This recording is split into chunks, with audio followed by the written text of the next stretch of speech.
दोस्तों, देवभूमि के नाम से मशहूर उत्तराखंड की खूबसूरती को देखने के लिए न केवल देश के लोग बल्कि विदेशी श्रद्धालु भी यहाँ आते हैं। उत्तराखंड को छोटे चार धाम के रूप में भी जाना जाता है, जिनमें सबसे खास बद्रीनाथ धाम है। ये धाम भगवान विष्णु को समर्पित है। ये तो आप सभी जानते होंगे कि भगवान विष्णु को शंख की ध्वनि कितनी प्रिय है, लेकिन ये जानकर आपको शायद हैरानी हो कि उनके मुख्य धाम बद्रीनाथ में शंख नहीं बजाया जाता। जी हाँ, मठ मंदिरों में देवी देवताओं का पूजा अर्चना के साथ शंख ध्वनि से भी उनका आह्वान करते हैं, लेकिन हिमालय की तलहटी पर स्थित बद्रीनाथ धाम में शंखनाद नहीं होता है। बद्रीनाथ में शंख बजाने के पीछे कई साइंटिफिक फैक्ट्स हैं। विंटर के दौरान अगर आप यहां आए होंगे तो खुद देखा होगा, इस समय बर्फ होती है। अगर यहां शंख बजता है तो उसकी ध्वनि माउंटेन से टकराकर इको क्रिएट करती है। इस कारण बर्फ में क्रैक्स या फिर बर्फीले तूफान आने की आशंका बन सकती है। वैज्ञानिकों का कहना है कि खास आवृत्ति वाली ध्वनियां पर्यावरण को काफी नुकसान पहुंचाती हैं।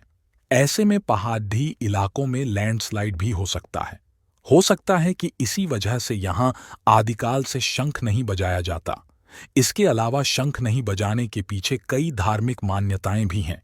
शास्त्रों के अनुसार एक बार मां लक्ष्मी बद्रीनाथ में बने तुलसी भवन में ध्यान लगा रही थीं।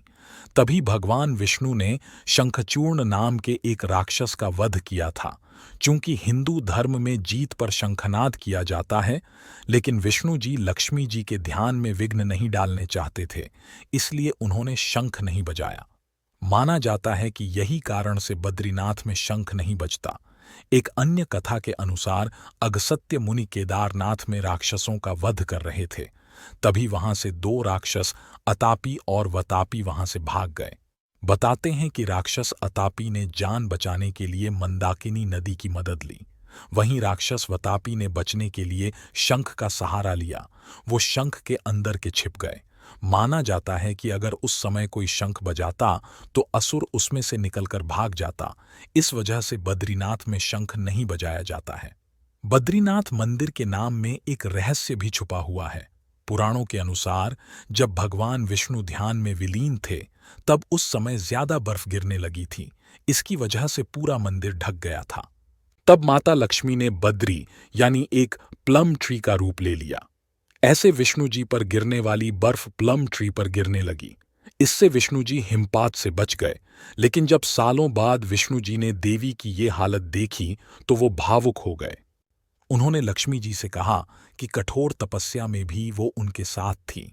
तो आज हमने बद्रीनाथ मंदिर के रहस्य के बारे में जाना।